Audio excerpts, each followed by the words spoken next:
नमस्कार, आप देख रहे हैं अपना बिहार। आपके साथ मैं हूं अलीम अतर। बुलेटिन में खबरों की शुरुआत करते हैं। दिल्ली के दंगल में आज बीजेपी और जेडीयू के दो दिग्गज एक साथ मंच साझा करेंगे।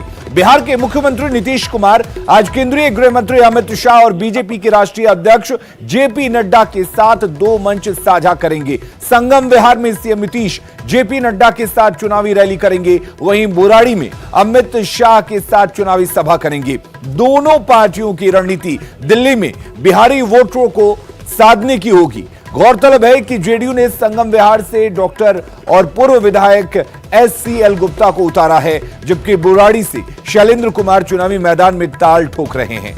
रैलियों में हिस्सा लेने के लिए मुख्यमंत्री नीतीश कुमार शनिवार को ही दिल्ली पहुंच चुके हैं। और अमितेश हमारे साथ जुड़े हुए। अमितेश, किस तरह से देखा जाए दिल्ली के चुनाव को देखते हुए इस रैली को? क्या वाकई नीतीश कुमार का दौरा बिहार के जो वोटर्स हैं, पूर्वांचल के जो वोटर्स हैं, उनको बीजेपी के खेमे में ला पाएगा? देखिए, बीजेपी की तरफ से तैयारी इसी बात की गई है और यही ध्यान में रखते हुए पहली बार दिल्ली में बीजेपी और जेडीयू का गठबंधन हुआ है और बीजेपी की तरफ से 2 सीटें जेडीयू को और 1 सीट एलजेपी को दी गई है। और आज जबकि बजट कल पेश हुआ, उसके बाद से आज से पूरी तरह से दिल्ली में चुनावी मोड एक तरह से शुरू हो गया है और दिल्ली पूरी तरह से चुनावी मोड में आ गई है।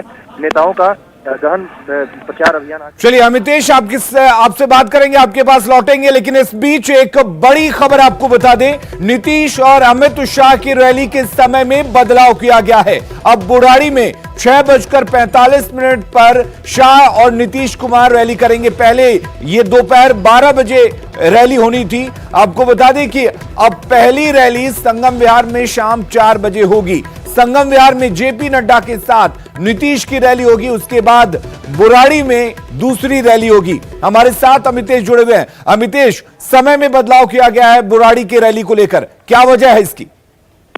देखिए, पहले तैयारी थी बुराड़ी की रैली दिन में होनी थी, लेकिन चूंकि दिल्ली में देखा जाए तो अमूमन शाम के समय ही ज्यादा चुनाव प्रचार होता है और दिन में डोर टू डोर कैंपेन आज होने वाला है। अमित शाह भी डोर टू डोर कैंपेन करेंगे, जेपी नड्डा का भी डोर टू डोर कैंपेन है दिल्ली में अलग अलग एरियाज में, यही ध्यान में रखा गया है। और 4 बजे बीजेपी के राष्ट्रीय अध्यक्ष जेपी नड्डा, जेडीयू के राष्ट्रीय अध्यक्ष नीतीश कुमार और एलजेपी के राष्ट्रीय अध्यक्ष चिराग पासवान, तीनों की साझा रैली होगी संगम बिहार में, जहां जेडीयू के SCL गुप्ता चुनाव मैदान में है। और दूसरी तरफ शाम में बुराड़ी की रैली होगी अमित शाह और नीतीश कुमार की। उस रैली में भी वहां पर भी नीतीश कुमार मौजूद रहेंगे और दूसरी रैली में वहां पर बुराड़ी क्षेत्र में होगी, जहां से जेडीयू की तरफ से शैलेंद्र कुमार चुनाव मैदान में हैं। तो दोनों सीटें जेडीयू के खाते में आई हैं और इन दोनों सीटों पर ही नीतीश कुमार की रैली होगी और निश्चित रूप से एक मोमेंटम तैयार करने की कोशिश हो रही है जेडीयू की तरफ से भी और बीजेपी की तरफ से ही कि नीतीश कुमार अमित शाह जब साथ में होंगे, बीजेपी के जो पूर्व अध्यक्ष हैं और दूसरी तरफ वर्तमान अध्यक्ष जेपी नड्डा के साथ जब नीतीश कुमार मंच पर आएंगे तो एक मैसेज जाएगा पूरे दिल्ली में और खासतौर से पूर्वांचल और बिहार के मतदाताओं को अपनी तरफ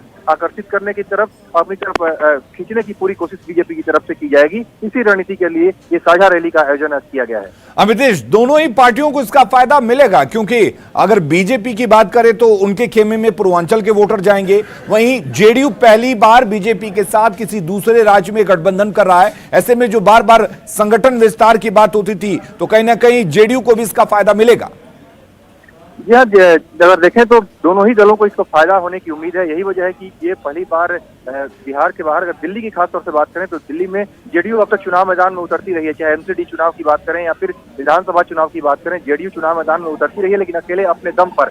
लेकिन इस बार दोनों दल साथ आए हैं और बीजेपी की तरफ से जो जेडीयू को यहाँ पर एक वरीयता दी गई है, जेडीयू को भी 2 सीटें दी गई है, उसके कहीं ना कहीं यह मैसेज साफ है कि नीतीश कुमार की छवि, नीतीश कुमार की जो बिहार में छवि है और बिहारी मतदाताओं पर जो उनका प्रभाव है, उसको अपनी तरफ बुलाने की कोशिश बीजेपी की तरफ से दिल्ली में की जा रही है। क्योंकि पिछले विधानसभा चुनाव में देखें तो बिहार और पूर्वांचल के मतदाताओं की अधिकतर तादाद जो है केजरीवाल के पक्ष में थी, सबने केजरीवाल के पक्ष में ही समर्थन अपना दिया था। तो इस बार बीजेपी चूकना नहीं चाहती है, इसलिए कि जेडीयू को भी 2 सीटें दी गई है और रामविलास पासवान की पार्टी एलजेपी को भी 1 सीट दी गई है, जो कि सीमापुरी से चुनाव मैदान में है। और जो सूत्र बता रहे हैं उसके मुताबिक चिराग पासवान और अमित शाह की एक साझा रैली अगले 2 से 3 दिन के भीतर सीमापुरी इलाके में भी होने वाली है। तो एकजुटता दिखाने की कोशिश की जा रही है और एक बिहार चुनाव से पहले एक झलक और एकजुटता दिल्ली विधानसभा चुनाव में भी देखने को मिल रही है, जहां पर। चलिए अमितेश, बहुत बहुत शुक्रिया आपका तमाम जानकारी देने के लिए, तमाम बातचीत करने के लिए। अब जरा समझते हैं दिल्ली में बीजेपी जेडीयू के गठजोड़ के इस सियासत को, इसके पीछे की वजह क्या हो सकती है। दरअसल दिल्ली की सियासत में पूर्वांचल फैक्टर काफी अहम माना जाता है। 27 ऐसे सीट हैं जहां पर पूर्वांचल के वोटर निर्णायक भूमिका में हैं। उत्तरी दिल्ली की बुराड़ी सीट पर 27% प्रवासी वोटर्स हैं, जबकि दक्षिणी दिल्ली की सीट संगम विहार में 26% प्रवासी वोटर्स हैं।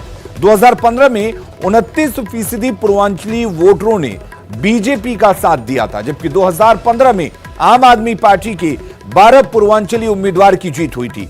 पूरे समीकरण को देखते हुए बीजेपी जेडीयू साथ साथ इस बार नजर आ रही है और एक साथ इस वोट को एकजुट रखने की कोशिश की गई है। अगली खबर का रुख करते हैं। देश का आम बजट पेश हो चुका है।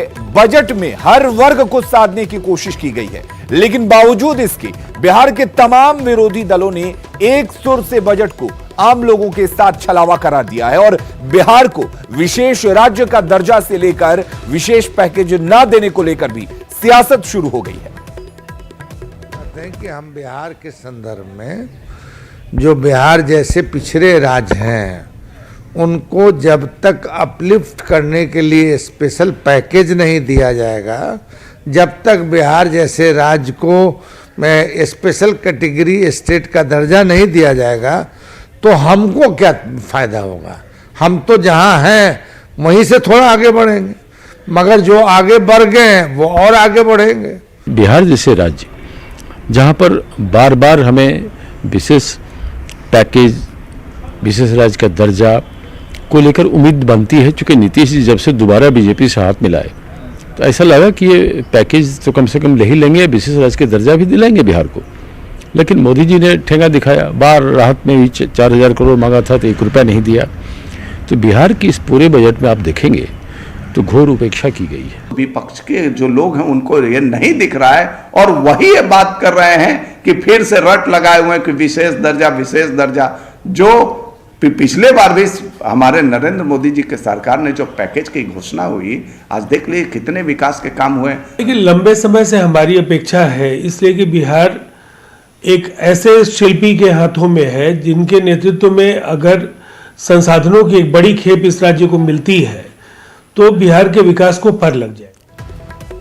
और अब बात कर लेते हैं सूबे में बिगड़ते कानून व्यवस्था की। पटना में बेखौफ बदमाशों ने एक बार फिर लूट की घटना को अंजाम दिया। दवा लेने के बहाने वो दवा की दुकान में घुसे और बदमाशों ने हथियार के बल पर 20,000 रुपए लूट लिए। घटना रामकृष्ण नगर थाना के चांगर मोड़ की है। इस लूट में कई दिलचस्प एंगल हैं जिसे देखकर आप चौंक जाएंगे।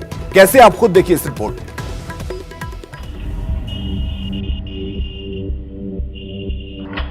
दो वीडियो हमने आपको दिखाई।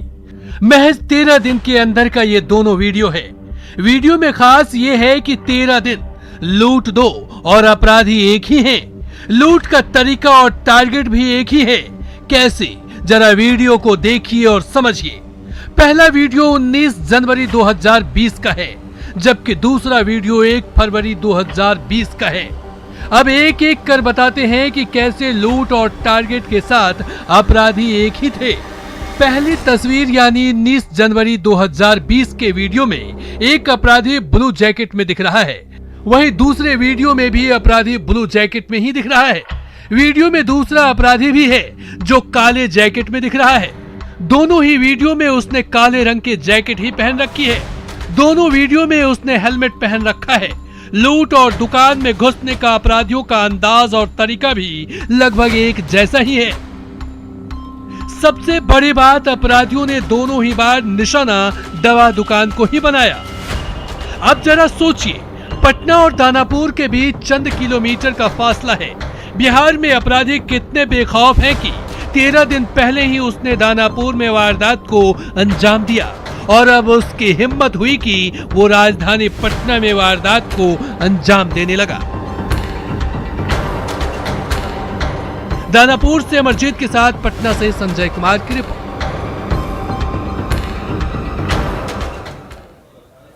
तो दोनों तस्वीरें आपने देखी। अब दोनों तस्वीरों को देखने के बाद सवाल यह है कि क्या कोई संगठित गिरोह इस पूरे वारदात के पीछे काम कर रहा है? क्या जानबूझकर एक ही ड्रेस कोड का इस्तेमाल अपराधियों द्वारा किया जा रहा है और इसके पीछे एक पूरा संगठन है? क्या दवा दुकानों को टारगेट करने के पीछे किसी तरह की साजिश है? 13 दिनों में चंद किलोमीटर के अंदर लूट, क्या पुलिस को चुनौती दे रहे हैं ये अपराधी?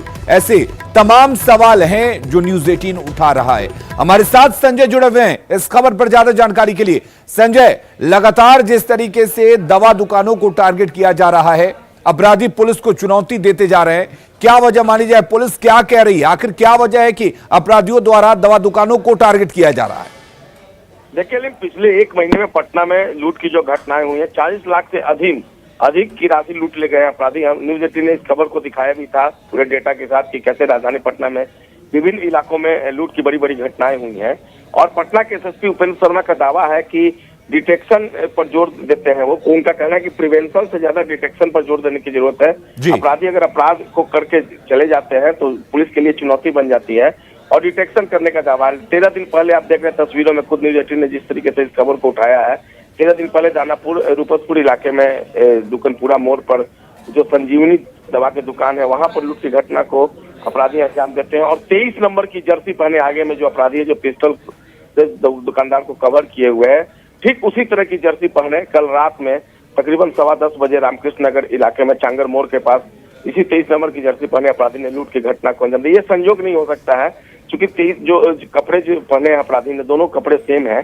और ऐसे में जबकि एसएसपी ने उस वक्त और दूसरे पुलिस अधिकारियों ने दावा किया था दानापुर की लूट की घटना के बाद कि अपराधियों की पहचान कर ली गई है, उन्हें जल्द से जल्द कानून की गिरफ्त में लाया जाएगा। और ऐसे में 13 दिन के अंदर उसी अपराधी ने जो अब तक जो सूत्रों से पता चल रहा है और पटना पुलिस भी मानती है कि उसी गैंग ने रामकृष्ण नगर इलाके में भी लूट की घटना को अंजाम दे दिया है। तो आखिरकार पटना पुलिस कर क्या रही है?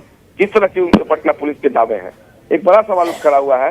देखना एक बार फिर से, अभी थोड़ी देर पहले एसएसपी पटना से बात हुई, उनका दावा है कि से जल्द इस गैंग को डिटेक्ट चलिए, बिल्कुल सवाल भी है और इसका जवाब सिर्फ और सिर्फ पटना पुलिस ही दे सकती है। बहुत बहुत शुक्रिया आपका हमारे साथ जुड़ने के लिए संजय। और रुक करेंगे इस वक्त एक बड़ी खबर की। अरवल से बड़ी खबर आ रही है जहां पर महिला के साथ गैंगरेप किया गया है। 3 लोगों पर महिला ने आरोप लगाया है। महिला थाने में पीड़ित ने केस दर्ज कराया है। तो अरवल से बड़ी खबर यह है कि एक महिला ने 3 लोगों पर गैंगरेप का इल्जाम लगाया है, आरोप लगाया है। पुलिस हालांकि मामले की तफ्तीश कर रही है। और अनिरुद्ध हमारे साथ जुड़े हुए हैं। अनिरुद्ध, क्या कुछ आरोप लगाया गया है महिला की तरफ से और पुलिस क्या कह रही है? जी देखिए, वो महिला जो है कुर्ता थाने के माने पत्र गांव के निवासी है, जो अरवल बाजार से लौट रही थी। तभी जो है 3 युवक जो है रास्ते में उसको रोक करके जो है अलग अलग तरीके से उन लोगों को जो है गैंगरेप किया है। घटना के बाद जो है महिला थाने में लगाई है गुहार। महिला थाने के अधिकारी ने जांच के बाद जो आरोप को सत्य पाया है और मामला दर्ज कर लिया गया है। फिलहाल आरोपियों की गिरफ्तारी के लिए कई जगहों पर कुर्था थाने इलाके में छापेमारी की जा रही है। चलिए, बहुत बहुत शुक्रिया अनिरुद्ध आपका तमाम जानकारी देने के लिए। एक नानी की समझदारी ने नतनी की बाल विवाह होने से बचा लिया। दानापुर के 15 साल की खुशबू की शादी वैशाली के 29 वर्षीय मुकेश कुमार से तय कर दी गई थी। खुशबू की मां कुसुम देवी और पिता बबन राय ने मिलकर नाबालिग बेटी की शादी तय कर दी थी। जब खुशबू को इसकी जानकारी मिली तो वो नानी से शादी नहीं करवाने की अपील की, जिसके बाद नानी ने महिला थाने में शिकायत दर्ज कर शादी रुकवाने की गुहार लगाई।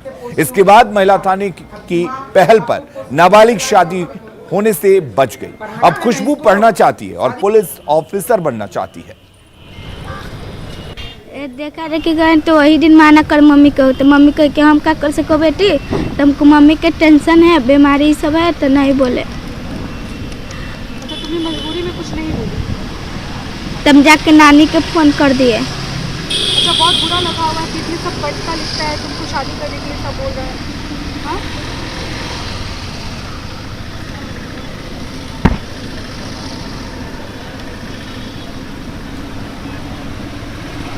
मम्मी को तुम बोली थी कि तुम शादी नहीं करोगे पापा को? क्या बोली थी? तो मम्मी अभी हम शादी नहीं करेंगे। तो मम्मी बोले कि हम क्या कर सकते हैं बेटी, तो हम ज़्यादा मम्मी को टेंशन नहीं दिए, नहीं पापा को। जाके नानी को फ़ोन कर दिया। नानी सुप्रिका मैम से कही, थाना में लिखाई, तो मैम हमको बुलाई, तो मम्मी पापा को समझाई, तो मम्मी पापा मान गए। मैडम हमको पहले भी सोचता कि बगैर 18 के पहले हम ब्याह बेटी के नहीं करेंगे। और आज भी मैम बोली, सुप्रिया मैम बोली, हमको हर तरह से समझाएं, उसको हम बड़ा बहन के तरह माने, उसको बात समझें। जो कि नाबालिग है और उसकी शादी कर रहे हैं, तो उसके विरोध में यहाँ पर उन्होंने आवेदन दिया था। कि शादी को किसी भी तरह से रुकवाया जाए। मेरी बच्ची जो है उनकी कंचन देवी, उसको मोटिवेट किया जाए कि यह शादी अपनी बच्ची का ना करे। तो फिर बुलाया गया है उसे और समझाया गया है, तो वो समझ गई हैं कि अभी कम उम्र में शादी नहीं होगी और 18 साल की हो जाएगी तो वो शादी करेंगी। और रुक करेंगे इस वक्त एक और बड़ी खबर की। भागलपुर से बड़ी खबर आ रही है, जहां पर 20 साल के युवक की हत्या की गई है। गोनूधाम स्टेशन के पास शव मिला है। बिना कुछ बोले घर से ये युवक निकला था। जगदीशपुर थाना क्षेत्र की ये घटना है।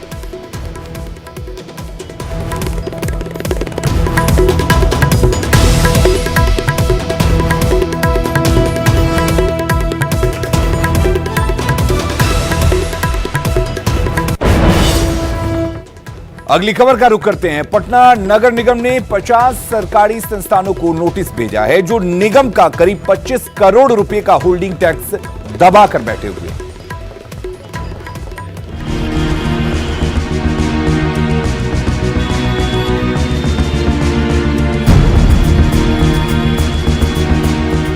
यह है बिहार की राजधानी पटना।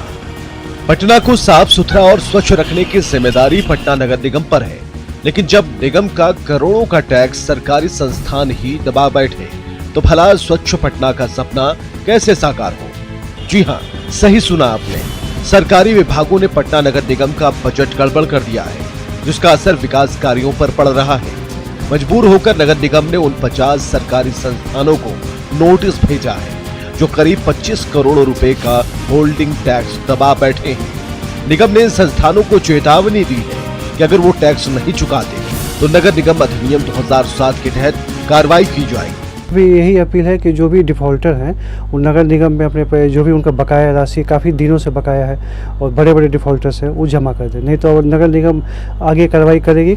सबसे ज्यादा 8 करोड़ 16 लाख रुपए का टैक्स एएन कॉलेज पर बकाया है।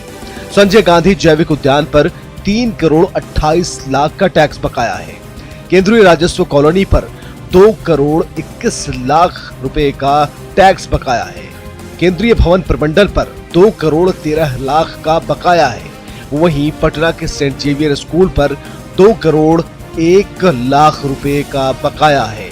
पटना के सेंट जोसेफ हाई स्कूल पर 1 करोड़ 13 लाख का बकाया है। एनएमसीएच पर 2 करोड़ 28 लाख रुपए का बकाया है। उर्दू मॉडल स्कूल पर 1 करोड़ 36 लाख रुपए का बकाया है और कंकड़बाग के लोहिया नगर पोस्ट ऑफिस पर 29 लाख का बकाया है। इस बकाया की वजह से निगम का बजट बिगड़ गया है और असर विकास कार्यों और साफ सफाई पर पड़ने लगा है, जिसे निगम के डिप्टी मेयर और पार्षद भी स्वीकार कर रहे हैं। पैसे के नहीं होने के कारण हम लोग सही समय पे काम नहीं कर पाते हैं, इसीलिए आप लोग से यही उम्मीद है कि आप लोग हम लोग को सहयोग करेंगे। कहीं ना कहीं आपके ही टैक्स से हमारा नगर निगम चलता और वही टैक्स से आप लोग को हर सुविधा हम प्रदान करते हैं।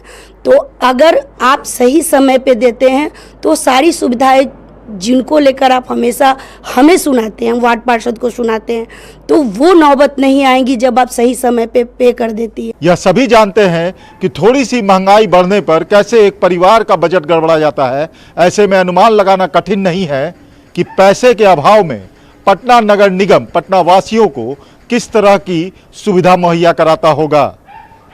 कैमरामैन अभिषेक और मनोज के साथ नीलकमल, न्यूज़ 18 पटना। लोक गाथा पर आधारित मंजूषा पेंटिंग भागलपुर समेत अंग क्षेत्र की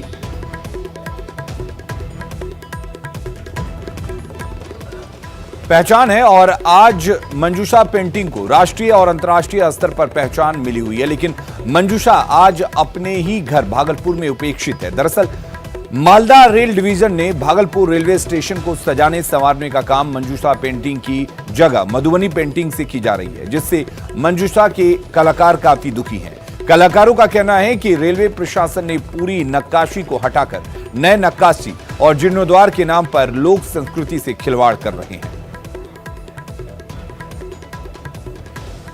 मुख्य पहचान है और वो भी भागलपुर प्रॉपर जो है, बगल में चंपानगर है जो कि आंध्र प्रदेश की कभी राजधानी रही थी, तो यहाँ की कला यहाँ ना होगी तो फिर कहाँ पर होगी? यहाँ तो हर जगह होना चाहिए यही कला।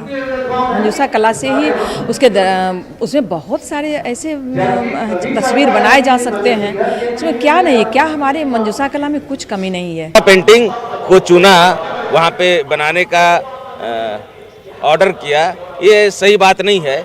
मैं मिथिला पेंटिंग का विरोध नहीं करता हूँ, लेकिन हर क्षेत्र की अपनी एक गरिमा है, एक अपनी पहचान है, और हमारा पहचान हमारा भागलपुर की जर्दालू आम है, कतरनी चूड़ा है, हमारे यहाँ का मंजूषा पेंटिंग है, सिल्क है, हम उसको नजरअंदाज नहीं कर सकते। और खबरों का सिलसिला लगातार जारी है, बने रहिए न्यूज़ 18 बिहार झारखंड के साथ।